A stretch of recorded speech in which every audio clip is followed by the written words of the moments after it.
Hi എല്ലാവർക്കും എയർജോളിന്റെ പുതിയൊരു വീഡിയോയിലേക്ക് സ്വാഗതം. റിവ്യൂ വീഡിയോ ആണ്. പ്രേമലു എന്ന പടം കണ്ടു. ആ ഒരു പടത്തെക്കുറിച്ചുള്ള എന്റെ അഭിപ്രായമാണ് ഈ ഒരു വീഡിയോയിലൂടെ ഞാൻ പങ്കുവയ്ക്കാനായിട്ട് പോകുന്നത്.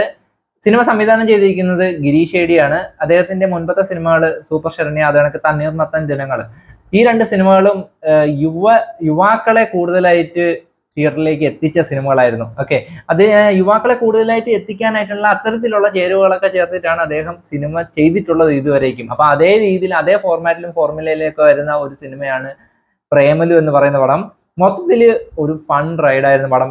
ഞാൻ നല്ലതുപോലെ തന്നെ തിയേറ്ററിൽ ഇരുന്ന് ചിരിച്ച് ആസ്വദിച്ചു ഈ ഒരു സിനിമ കേട്ടോ. ഫസ്റ്റ് ഹാഫിലൊക്കെ നല്ല ഗംഭീര കോമഡികളൊക്കെ ഉണ്ട്. അത് കണക്ക് സോഷ്യൽ മീഡിയ ട്രെൻഡുമായിട്ട് ബന്ധപ്പെട്ടിട്ടുള്ള കോമഡീസും കാര്യങ്ങളൊക്കെ ഉണ്ട്.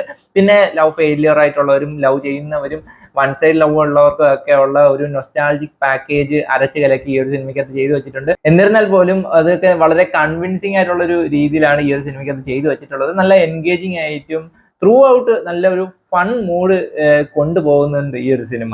തീർച്ചയായിട്ടും ഈ ഒരു സിനിമയ്ക്കകത്ത് പ്രധാന കഥാപാത്രങ്ങളായിട്ട് എത്തുന്നത് നമ്മുടെ നെസ്ലിൻ, അതേ കണക്ക് മമിത ബൈജു എന്നുള്ളവരാണ് ഈ ഒരു സിനിമയുടെ സെൻട്രൽ ക്യാരക്ടേഴ്സ് ആയിട്ട് എത്തുന്നത്. ഓക്കെ, അപ്പൊ അവർ രണ്ടുപേരും നല്ല കിടിലനായിട്ട് തന്നെ അവരുടെ റോൾ ചെയ്തു വെച്ചിട്ടുണ്ട്. പ്രത്യേകിച്ച് നെസ്ലിന്റെ കോമഡി ടൈമിംഗ് ഒക്കെ കിടിലാണ് കേട്ടോ. നെസ്ലിന്റെ ഒരു കൂട്ടുകാരന്റെ ക്യാരക്ടർ ചെയ്യുന്ന സംഗീത്, അപ്പം ഇവരുടെ എല്ലാം ഒരു ടോട്ടൽ പെർഫോമൻസ് കിടിലായിരുന്നു കേട്ടോ. പ്രത്യേകിച്ച് നസ്ലിനൊക്കെ ഈ ഒരു കോമഡി റോൾസിൽ ഗംഭീര പ്രകടനം തന്നെയാണ് കാഴ്ചവെച്ചിട്ടുള്ളത്. അതേ കണക്ക് മാത്യൂസ് ഈ ഒരു സിനിമയ്ക്കകത്ത് ഒരു ചെറിയ റോൾ ചെയ്തിട്ടുണ്ട്. പുള്ളിക്കാരനും നല്ല ചിരിക്കാനുള്ളൊരു ചെറിയൊരു റോൾ ചെയ്തു വെച്ചിട്ടുണ്ട്. എന്നാലും മൊത്തത്തിൽ ഒരു കളറ് പടം. ഓക്കെ, ലവും ഫ്രണ്ട്ഷിപ്പും അതേ കണക്കത്തുള്ള സംഭവങ്ങളൊക്കെ ചേർന്ന നേരത്തെ ഉള്ള ഗിരീഷ് ഷെഡിയുടെ പടങ്ങളെ വെച്ചിട്ട് അതേപോലെ ഉള്ളൊരു പടമാണ്.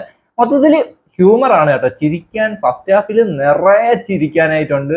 ശരിക്കും പറഞ്ഞാൽ പൊട്ടിച്ചിരിക്കാനായിട്ടുള്ള കുറെ കോമഡീസ് ഈ ഒരു സിനിമയ്ക്കകത്ത് ഉണ്ടായിരുന്നു. ഞാൻ പേഴ്സണലി നല്ലതുപോലെ തന്നെ എൻജോയ് ചെയ്തു. സെക്കൻഡ് ഹാഫിലേക്ക് വന്നപ്പോഴത്തേക്കും ചില സ്ഥലത്തൊക്കെ കുറ്റം പറയണമെങ്കിൽ പറയാം. അത് കണക്ക് ചില സ്ഥലത്തൊക്കെ ചെറിയ ലാഗും കാര്യങ്ങളൊക്കെ ഉണ്ടായിരുന്നെങ്കിലും മൊത്തത്തില് പടം ഒരു ഫൺ റൈഡ് ആയിട്ടാണ് എനിക്ക് പേഴ്സണലി തോന്നിയത്. അതേ കണക്ക് വിഷ്ണു വിജയിന്റെ ബാക്ക്ഗ്രൗണ്ട് മ്യൂസിക്കും നല്ല രസം ഉണ്ടായിരുന്നു തിയേറ്ററിൽ കേൾക്കാനായിട്ട്. മൊത്തത്തില് പടത്തിന്റെ വൈബിനനുസരിച്ച് പോകുന്ന പാട്ടുകളെല്ലാം നല്ല കിടിലമായിരുന്നു. പിന്നെ നമ്മുടെ സോഷ്യൽ മീഡിയ ട്രെൻഡ്സ് ഒക്കെ വെച്ചിട്ടുള്ള കോമഡീസും കാര്യങ്ങളും ഒക്കെ സിനിമയ്ക്കകത്തുണ്ട്.